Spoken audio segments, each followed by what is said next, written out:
Sir ఇప్పుడు arrest అయిన మరుక్షణమే గతంలో పోచాని కృష్ణమురళి గారు పవన్ కళ్యాణ్ గారిని ఎన్ని మాట్లాడినారు, టీడీపీ చంద్రబాబు గారిని ఎన్ని మాట్లాడినారో అవన్నీ కూడా వైరల్ అవుతున్నాయి సార్.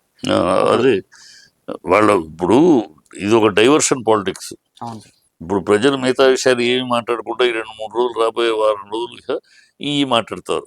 పవన్ ఏం తిట్టాడు, ఈ ఛానల్స్ వాళ్ళ దగ్గర ఉన్నాయి, అయ్యే ప్రాపకాండ చేస్తూ ఉంటారు.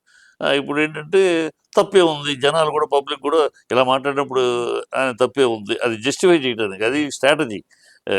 ఎవరు చేసే స్ట్రాటజీ మనం చేసిన దాన్ని ప్రజలు ఒప్పుకునేలా చేయడానికి, వాళ్ళని ఒప్పించడానికి వన్ సైడెడ్గా చూపిస్తూ ఉంటాం. అది మళ్ళీ రివర్స్ వీళ్ళు తిట్టినవి ఉన్నాయి, అవి చూపిస్తాం. రివర్స్ తెలుగు టీడీపీ ఆఫీసులో కూర్చోబెట్టి ప్రెస్ మీట్లు పెట్టి తిట్టినవి కూడా ఉన్నాయి కదా. పవన్ కళ్యాణ్ చెప్పు తీసుకుని కొడతాను, డైమండ్ రాణి అన్నవి కూడా ఉన్నాయి కదా. అవి రావు ప్రజల మధ్యకి. ఇప్పుడు ఓన్లీ ఇట అన్నయ్యే వస్తాయి. అది స్ట్రాటజీ అంతే, ఎవరైనా చేసే స్ట్రాటజీ, పొలిటికల్ స్ట్రాటజీ. ఇప్పుడు ఏంటంటే చేసిన దాన్ని ప్రజలు తప్పు పట్టకుండా, ప్రజలు కరెక్టే కదా ఇలా అన్నప్పుడు మరి అలా చేయకేం చేస్తారు అనిపించేలా చేస్తారు. అది వాళ్ళ చాతుర్యం. ఇది ఒక మాస్టర్ మైండ్ గా ఇలా ప్లాన్ వేసారు అనుకోవచ్చండి. ఇది మాస్టర్ మైండ్ ప్లాన్ ఎన్నికల ముందే రేపు గెలుస్తాం లేదు. అప్పుడు ఒంటరిగా ఉంటే ఆ ఛాన్స్ ఉండేది కదా. ముగ్గురు కలిశారు కనుక ఒకళ్ళ ఓట్లు ఒకళ్ళకి మారిపోయి ఒకళ్ళ అండతోటి ఇంకొకళ్ళు అలా వచ్చారు. ఇప్పుడు గెలిస్తే మేము పని చేస్తామని చెప్పారు, అనౌన్స్ చేశారు. ఆ మాట ఒప్పుకోవాలి. దొంగతనంగా చేయలే, ఓపెన్గా అనౌన్స్ చేసి మేము ఎన్నికలు అయిన తర్వాత గెలిచిన తర్వాత చేస్తాం అన్నారు. నిజాయితీగా చేస్తున్నారు. అందుకని ఆ నిజాయితీగా రెండు ముఖ్య విషయాలు నిజాయితీ ఉన్నప్పుడు ప్రజల సమస్యల్లో నిజాయితీ ఉండాలి కదా. అది కూడా చూపిస్తే సంతోషం. ఇది చేశారు. మీ పొలిటికల్ ఎజెండా ఇది. కానీ ప్రభుత్వ ఎజెండా ఏంటి? ప్రభుత్వ ఎజెండా కాదుగా ఇది. ప్రభుత్వ ఎజెండా ఉంది కదా. ప్రభుత్వ ఎజెండా కూడా అంతే, అదే సిన్సియరిటీ తోటి ఇదే మాట కట్టుబడి చేస్తే సంక్షేమ పథకాలు అయ్యి అందరూ సంతోషిస్తారు. అదొకటి. ఇప్పుడు చూసుకున్నప్పుడు గతంలో చేసిన ఏవైతే విమర్శలు ఉన్నాయో, పవన్ కళ్యాణ్ గారి ఫ్యాన్స్ కి భయపడి ఆయన ఇంట్లోకి వెళ్ళారు. అదొకటి చెప్పకుండానే డైరెక్టర్ వచ్చారు, అపార్ట్మెంట్ లోకి అసలు పర్మిషన్ ఇవ్వరు, కానీ వీళ్ళు నార్మల్ గా అరెస్ట్ చేసి వెళ్ళిపోయారు అని కూడా వాళ్ళ భార్య చెప్తుంది. అయ్యే police with inter state permission, commissioner permission తీసుకోకుండా రాలేరు. వేరే స్టేట్ నుంచి ఇంటర్ స్టేట్ ఇది. Automatic permission, police officer permission, పెద్ద హై కమిషనర్ అక్కడ కమిషనర్ నుంచి తీసుకుని ఇక్కడికి వచ్చి ఇక్కడ కమిషనర్ దగ్గర ఇవి ఉంటాయి, సిస్టమ్ ఉంటుంది. ఆ ఇంటర్ స్టేట్ పోలీస్ అంటే వాళ్ళు యాక్షన్ పోలీస్ పర్మిషన్ తీసుకునే వస్తారు. పోలీస్ పర్మిషన్ తీసుకొచ్చినాక నువ్వు లాక్ చేస్తున్నావా, నీ గుర్కా పర్మిషన్లు ఉండవు. గుర్కా పర్మిషన్ గుర్కా కూడా లోపలేస్తారు కనుక అయ్యా పోలీస్ విధానం అది. వచ్చారంటే వాళ్ళు విత్ పర్మిషన్ వచ్చారంటే నువ్వు తీయకపోతే పగల కొట్టుకుని వస్తారు లోపలికి. They got right. అది కనుక ఆటోమేటిక్ గౌరవంగా తీస్తే గౌరవంగా ఉంటుంది, లేకపోతే వాళ్ళు బలవంతంగా తీసుకెళ్తారు. అది కనుక ఆపత్తు, దాని గురించి మనం తప్పట్లేము. ఇప్పటికి కూడా వైసీపీ నుంచి జగన్మోహన్ రెడ్డి గారు కానీ వైసీపీ నాయకులు ఎవరో కూడా వచ్చి దీని గురించి ఒక మాట కూడా చెప్పలేదు సార్. ఇంకా మీడియా ముందుకు ఇప్పుడు మాట్లాడరమ్మా. వైసీపీ కూడా ఎక్కువ మాట్లాడదు, ఆయన మోరల్ సపోర్ట్ గా ఉంటుంది. ఎందుకంటే ఈయన పార్టీ పరమైన విమర్శ కాదు. అక్కడ పోసాని చేసి తప్పు ఎక్కడంటే పార్టీ పరంగా పార్టీ ఫిలాసఫీ మీద మాట్లాడితే వైసీపీ ఫిలాసఫీ, తెలుగుదేశం ఫిలాసఫీ, ఈ కుటుంబ ఫిలాసఫీ ఈ విమర్శలు చేసాడు అనుకో పార్టీ నిలబడుతుంది. నువ్వు పార్టీ పరంగా కాదు విమర్శ, పర్సనల్గా వ్యక్తిగతంగా పేరు పెట్టి వ్యక్తిగతమైన దోషం, వాళ్ళ కుటుంబ విషయాలు, వాళ్ళ పర్సనల్ విషయాలు వ్యక్తిగతంగా చేశారు. ఎందుకు వస్తుంది? ఇప్పుడు వంశీ విషయానికి వచ్చారంటే ప్రభుత్వం తరఫున మాట్లాడాడు, అనేక విషయాల్లో ప్రభుత్వ తరఫున నిలబడి ప్రభుత్వాన్ని గురించి విమర్శించాడు. ఆయన అక్కడ పర్సనల్ గా కూడా విమర్శించాడు కనుక రెండు ఉన్నాయి, రెండు కలిపి జగన్మోహన్ రెడ్డి గారు కూడా వచ్చారు. ఇక్కడ ఈ మీద పాయింట్లన్నీ కూడా పర్సనల్ విమర్శ, పర్సనల్ గా పార్టీ పరంగాను దానికైనా కాదు. అందువల్ల పార్టీ కొంచెం చూస్తుండే కోర్టులో తేలని మనం మాట్లాడి ఇప్పుడు బూతులు తిట్టిది పర్సనల్గా వ్యక్తిగతంగా తిట్టిన దాన్ని సమర్థిస్తే రేపు నిన్ను తిడితే అలాగే ఊరుకుంటావు అని అడుగుతారు కదా. ప్రజలు కూడా ఒప్పుకోరు కదా.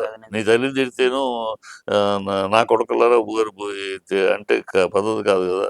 ఆయన కొంచెం మనిషి కొంచెం ఎక్సెంట్రిక్ కదా పోసాని, కొంచెం నోరు కొంచెం పరిధి దాటి మాట్లాడాడు. అది వాళ్ళకి అడ్వాంటేజ్ అయింది వాళ్ళకి. ఇప్పుడు దీని గురించి నార్మల్ మీ నిర్ణయం ప్రకారం మీరు ఎంతో పెద్దవారు, మీరు ఎలాగ ఇండస్ట్రీలో కూడా ఉన్నారు కాబట్టి పోచాన్ని అరెస్ట్ చేయడం ఎంతవరకు కరెక్ట్ అనుకోవచ్చు, ఎంతవరకు తప్పు అనుకోవచ్చు?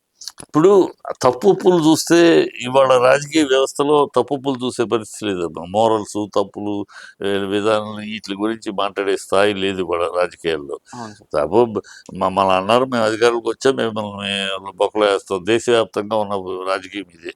Okay sir. మేము మా విరోధుల్ని మా వైరి గ్రూపుల్ని ఎవరైనా సరే మేము అధికారులకు వస్తే వాళ్ళని బొక్కలో వేస్తాం, వాళ్ళ కేసులు ఇరికిస్తాం, వాళ్ళని దారిలోకి తెచ్చుకుంటాం అనేది విధానం. ఇవాళ తెలుగుదేశం అదే చేస్తుంది. తునిలో ఏం జరిగింది?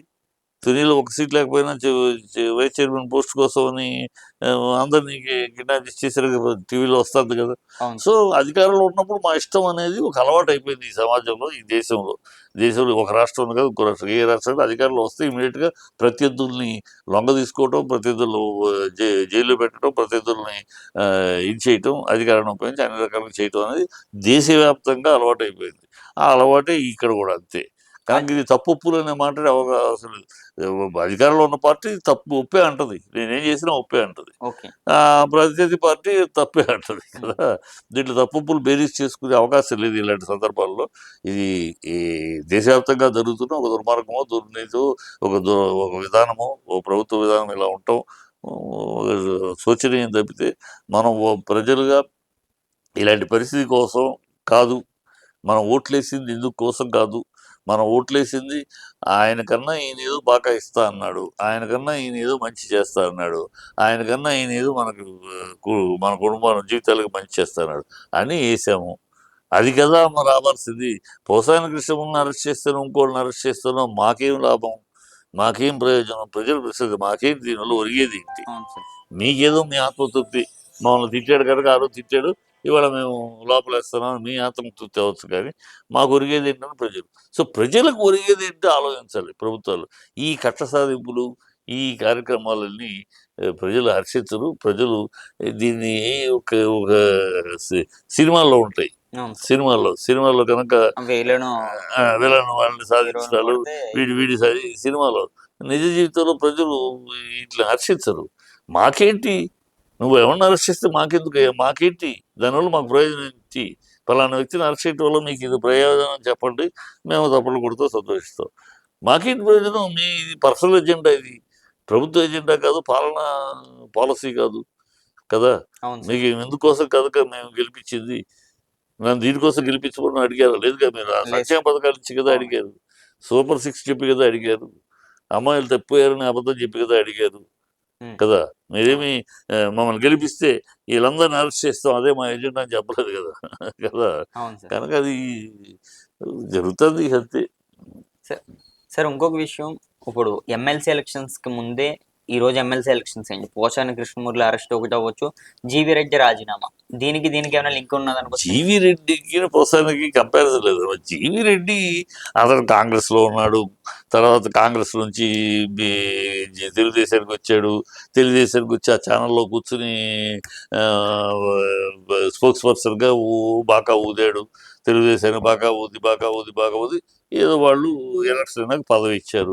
ఆ పదవి ఇచ్చినాక ఆ పదవి మీద ఓ పదవి ఇచ్చి కూర్చోబెట్టి నువ్వు బొమ్మవే, పైన ఇంకొకడు ఉంటాడు, వాడు అఫీషియల్ ఉంటారు, అతని మాట ప్రకారం నడుచుకోవాలి అన్నారు. అది ఈయనకి స్థితిలో ఏదో పదవి ఇచ్చారు, మన దుమ్ము లేపేద్దాం అనుకుంటే అది అలా కాదు. ఆ పదవి ఊరినే నామకే వస్తే అలంకారప్రాయమైన పదవి, నువ్వు పదవులు ఉంట వరకే, నువ్వు వినాల్సిందంతా పైన మా మనిషి ఉంటాడు, అతని మాట వినాలన్నారు. అందుతోటి బయటకు వచ్చేది. అది కాదు అనేది అడుగు చేస్తే నోరు మూసుకోమన్నారు ఇద్దరు, చంద్రబాబు ఇద్దరు నో అన్నారు. దాంతో బయటకు వచ్చాడు. అది వేరు, ఇది వేరు, అది వేరు, దానికి పోల్చలేదు. జీవి అవును సార్. రెడ్డి అంత సీనియర్ లేదు జీవి రెడ్డికి. ఏదో మొన్నటిదాకా ఏంటి ఆంధ్రజ్యోతి ఏబిఎన్ పెంచింది అతన్ని, లేకపోతే అతనికి ముందు ఏం జీవి రెడ్డి కాంగ్రెస్ అదే అవును సార్. కాంగ్రెస్ రోజు ఆ, ఆంధ్రజ్యోతిలో రోజు ఆయన పిలిచి ఆయన లేపి చంద్రబాబు పదవి ఇచ్చేలాగా చేశారు. అంతే తప్పితే జీవి రెడ్డి పెద్ద ఇదే కాదు కదా. Thank you sir.